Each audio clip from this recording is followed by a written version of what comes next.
தாராபாய் தர்கட் அம்மையார் தீவிர சாய் பக்தை. அவருக்கு 1 மாதத்திற்கு மேல் தீராத தலைவலி இருந்து வந்தது. சிகிச்சைகள் செய்தும் பலனில்லை.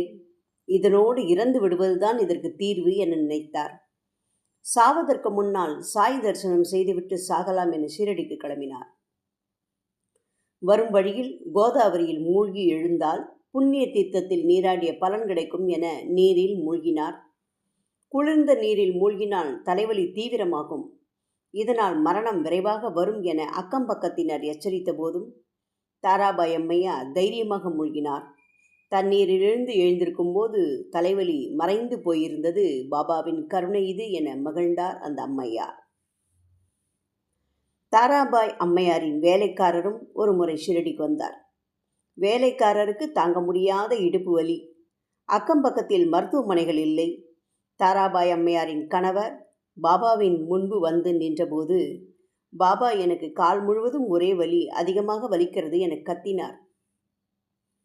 வலியை போக்க ஏதாவது செய்யலாமே என ஒருவர் கூறியதும், பச்சை தழையை கொண்டு வந்து நெருப்பில் வாட்டி வலிக்கின்ற பாகத்தில் போட்டால் வலி போய்விடும் என்றார் பாபா. இதை கேட்டவர்கள், என்ன தழை அது என கேட்டார்கள். சோற்றுக்கற்றாழை. அதை 2ஆக பிளந்து தீயில் நன்கு வாட்டி வலிக்கும் இடத்தில் போட்டால் வலி போய்விடும் என்றார். வேலைக்காரருக்கு வலி போய்விட்டது. ஷீரடியில் மின் விளக்குகள் இல்லாத காலம் சாய் தரிசனம் செய்ய வந்த தாராபாய் இரவு நேரத்தில் தெரு வழியாக நடந்து வந்தார். ஓரிடத்தில் நின்றதும் அதற்கு மேல் அங்கேயே நிற்க வேண்டும் என்ற உணர்வு ஏற்பட்டு தனது கால்களை முன்னே நகர்த்த முடியாமல் நின்று கொண்டார். எதற்காக நிற்கிறோம் என்பது கூட அவருக்கு தெரியாது. அப்பொழுது அந்த பக்கம் விளக்குடன் ஒருவர் வந்தார். அந்த வெளிச்சத்தில் பார்த்தால் தாராபாய் அம்மாவின் கால்களுக்கு முன்பாக ஒரு பாம்பு படுத்திருந்தது.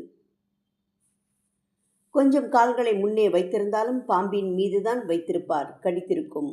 பாபாவின் கண்காணிப்பை நினைத்து அவர் மிகவும் ஆச்சரியப்பட்டு நன்றி தெரிவித்தார். தாராபாய் அம்மையார் குடும்பத்தில் அவரது கணவர் சதாசிவ தர்கட்டின் தம்பிதான் முதல் சாய் பக்தர். எப்போதும் பாபாவை பற்றி பெருமையாக பேசுவார். ஒருமுறை தாராபாய் அம்மையாரின் மகள் நளினிக்கு தீவிரமாக காய்ச்சல் வந்துவிட்டது. அப்பொழுது அந்த அம்மா, பாபா அபூர்வ சக்தி வாய்ந்த மகான் என்பது உண்மையானால் என் குழந்தையை நோயிலிருந்து காப்பாற்றட்டும். அவ்வாறு காப்பாற்றினால் எனது குடும்பம் முழுவதும் ஷீரடிக்கு சென்று பாபாவை பேட்டி கண்டு வணங்குவோம் என வேண்டினார். இதற்காகவே காத்திருந்த பாபா குழந்தையை குணப்படுத்தினார். குடும்பத்தை தன் பக்கம் ஈர்த்து கொண்டார். துமால் என்ற பக்தருக்கு அறுவை சிகிச்சை நடைபெற்ற சமயத்தில் அந்த சிகிச்சை மிக ஆபத்தானது என மருத்துவர் கூறினார். பாபா தனது தலைமாட்டில் ஒரு நாற்காலியில் அமர்ந்து கொண்டிருப்பதாகவும் தன்னை அவர் கவனித்துக் கொண்டிருப்பதாகவும் துமாலுக்கு தோன்றியது. தனக்கு சிகிச்சை அளிக்க வந்த டாக்டர்களிடம், பாபா எல்லாவற்றையும் பார்த்துக் கொள்வார், தைரியமாக அறுவை சிகிச்சையை மேற்கொள்ளுங்கள் என்றார். சிகிச்சையும் வெற்றிகரமாக நடந்தது. இப்படித்தான் நமக்கும் பாபா பக்கத்தில் இருக்கிறார் என்பதை நீங்கள் உணர்ந்து கொள்ளுங்கள். ஓம் சாய்ராம்.